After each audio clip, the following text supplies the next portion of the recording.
দীর্ঘদিন আপনার এলাকায় যেতে পারেননি, বিশেষ করে যে কিশোরগঞ্জে সাবেক রাষ্ট্রপতি যিনি ছিলেন আমাদের বাংলাদেশের, তার সাথে আপনার কি দ্বান্দ্বিক সম্পর্কের কারণে কেন যেতে পারেননি বা এখন যেতে পারছেন কিনা? আর এই লোকগুলা এরা কোথায় আছে আল্লাহও জানে না, কই আছে। শুনি মাঝে মধ্যে উনি নাকি তার পুরান এখানে নিকুঞ্জের বাসায়, কেউ বলে পলায় আছে। আমি খোঁজ নেওয়া, শুধু তার বাড়িটা, তার বাপ দাদার যে বাড়িটা, এবং পরবর্তী সময় যেটাকে সে রাজমহল তাজমহল বানাইছিল, মিঠামনের বাড়িটা 30,000 লোক পড়তে গেছিল পেট্রোল লইয়া, আমি এটা রক্ষা করে দিছি। অন্ত এইটা পুরো না, তোমরা এখনো পুরে নাই। তার শহরের বাড়ি অন্যরা পুরাইছে, এখানে আমার কোনো হাত নাই। কিন্তু মিঠামনের বাড়ি যেহেতু এটা আমার এলাকা, আমি রক্ষা করছি। আজকে তারা এত বিপদে আছে, তাদের ব্যাপারে কথা বলবো। হামিদ সাহেব আর আমি একসাথেই রাজনীতি শুরু করছি। উনি বয়সে আমার 5 বছরের বড়, কিন্তু ছাত্রলীগ উনি আমার আগে করছে। উনি ছাত্রলীগের president, founder committee in the year 1965। আরেকজন জেনারেল সেক্রেটারি, আমি ফার্স্ট জয়েন্ট সেক্রেটারি। এ হলো আমাদের অবস্থানটা রাজনীতি। এবং আমরা এই পলিটিক্সটা করে গেছি। উনি কইলাম তো হামিদ সাহেব সহ আমাদের বাড়ির থেকে আমরা যুদ্ধে গেছি, হামিদ সাহেবের বাড়ির থেকে না কিন্তু। তো সেই হামিদ সাহেবের সঙ্গে আমার ঘটনাটা ঘটলো 1975 সনের 15ই আগস্ট।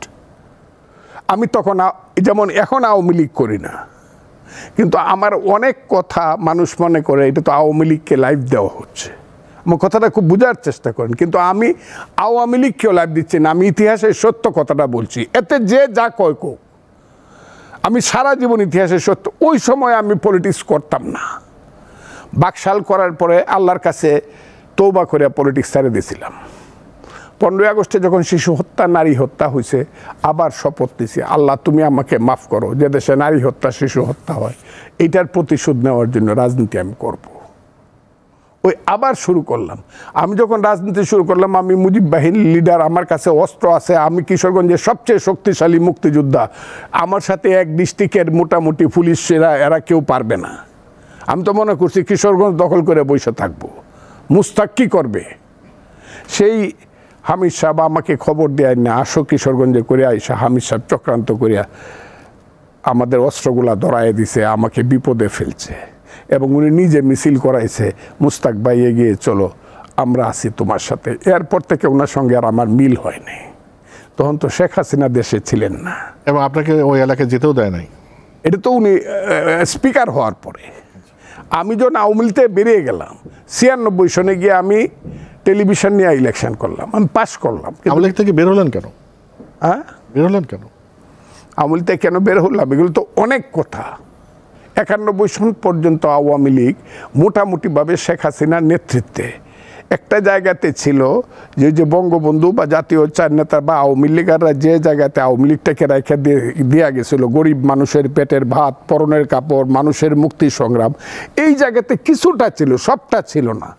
আমরা ওখানে নড়াচড়া করতে পারতাম। কিন্তু 91 সনে শেখ হাসিনা এবং আওয়ামী লীগ অসম্ভবভাবে বিস্ময়জনকভাবে পরাজয় বরণ করলো 91 সনে, যেটা পৃথিবীর কেউ বলে নাই যে আওয়ামী লীগ ওই ইলেকশনে পরাজিত হবে, বিএনপি জিতবে। কিন্তু বিএনপি জিতে গেল।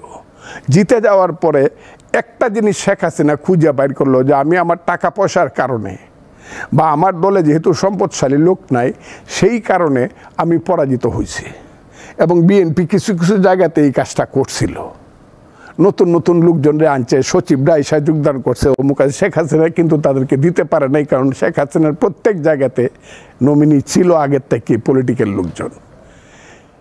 সেখান থেকে তারপরে আস্তে আস্তে উনি ওই যে বাজার অর্থনীতি, যেটার সঙ্গে আমরা সবাই বিরোধিতা করলাম, মাহমুদুর রহমান মান্না আজকেও আছে, আমি আছি, আখতারুজ্জামান আছে, সুলতান মনসুর আছে, মুকুল বোস ছিল, আমরা যারা ইয়াং যারা ছিলাম, আরও কিছু লোকজন, আবু সাইদ ছিল, আমরা সবাই বিরোধিতা করলাম। এই যে বাজার অর্থনীতির রাজনীতি গিয়ে দেখা গেল ব্রিফ কেস ওলা লোকজন আস্তে আস্তে আওয়ামী লীগে আসা শুরু করলো, আমরা পিছনে যাইতে শুরু করলাম।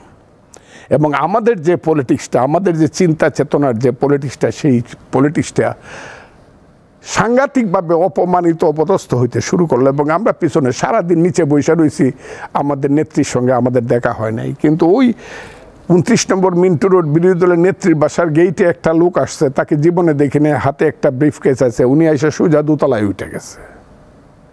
এই পলিটিক্সটা আমি I can tolerate, I could এক। 2 নম্বর হলো শেখ হাসিনা প্রধানমন্ত্রী, আমার চলে যাওয়ার ব্যাপারটা হলো আমি করতে পারলাম না এই কারণে, এগুলো শুনলে আবার এখন আরও শত্রু বাড়বে।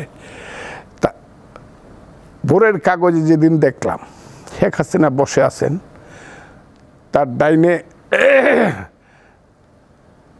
নিজামী, বামে সালাউদ্দিন কাদের চৌধুরী, মওদুদ আহমদ একসাথে আন্দোলন করবে জামাতকে সাথে নিয়ে, as against Khaleda Zia for caretaker government, সংসদের ভিতরে এবং বাহিরে একসাথে আন্দোলন করবে। ওয়ার্কিং কমিটির মিটিং ডাকলো, ওয়ার্কিং কমিটি মিটিংয়ে কেউ কথা বলে না।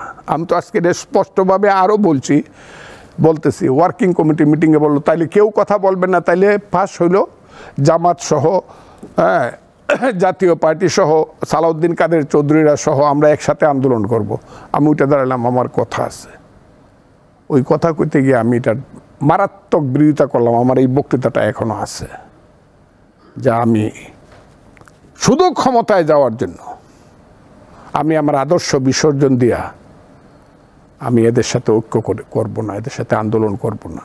এবং সেদিন শেখ হাসিনা আমাকে বলছিল, তুমি আমার পেটের চাও, আমার দূরে খাইতে চাও, তুমি চাও না আমি পলিটিক্স করি, আমি দেখব তুমি কিভাবে পলিটিক্স করো।